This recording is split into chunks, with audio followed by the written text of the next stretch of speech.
তাদের মুখে রুচি নেই তাদের উদ্দেশ্যে একটা কথা বলবো, এরকম করে চিংড়ি মাছ দিয়ে কচু রান্না করে খেয়ে দেখেন, সাথে যদি একটু লেবু শসা হয় আরও অনেক মজা। তো আপনারা সবসময় হয়তো ভাবেন কি ছাতার মাথা ভিডিও করি এই জন্য এত কথা বলি।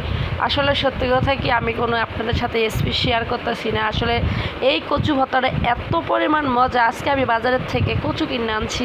সেই কচুগুলো এত সুন্দর, টাটকা টাটকা কচুগুলো আমি এত সুন্দর করে ধুয়ে নিব, নেওয়ার পরে সেটারে আমি একেবারে বেশি করে ধুইতে হবে, কারণ কচু তো বাজারে অনেক ময়লা ছড়া থাকতে পারে।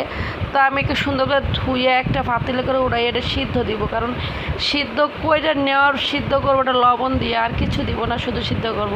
তারপর সিদ্ধ হয়ে গেলে সেই কচুটারে আমি একটা ঘটনা সাহায্যে অনেকক্ষণ ধরে ঘুরতে ঘুরতে ঘুরতে ঘুরতে সেটারে একটু নরম করে নেব। নেওয়ার পর একটা করে অনেকগুলো তেল দিয়েছি, তার মধ্যে কাঁচা মরিচ, পেঁয়াজ, রসুন সব দেওয়ার পরে এটা অনেক সুন্দর লাল লালকে ভেজে নেব। তার মধ্যে কতগুলো চিংড়ি মাছ দিয়েছি, কারণ চিংড়ি মাছ দিয়ে কচু রান্না করলে এত পরিমাণ মজা, সেটা আপনারা হয়তো অনেকেই খাইছেন, অনেকেই জানেন। তো আমি তারপরে আপনার সাথে শেয়ার করলাম।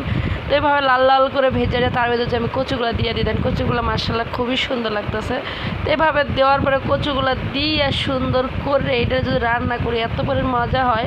তো আপনারা সবসময় চিন্তা করবেন একটু কচুর মধ্যে রসুন বেশি দেওয়া, রসুন দিলে কি হয়, কচুটা আর কখনো গলা নেবে না। তো দেখছেন কচুর শাকটা এত সুন্দর হচ্ছে। ভিডিওটা ভালো লাগলে লাইক করবেন, শেয়ার করবেন। আল্লাহ হাফেজ।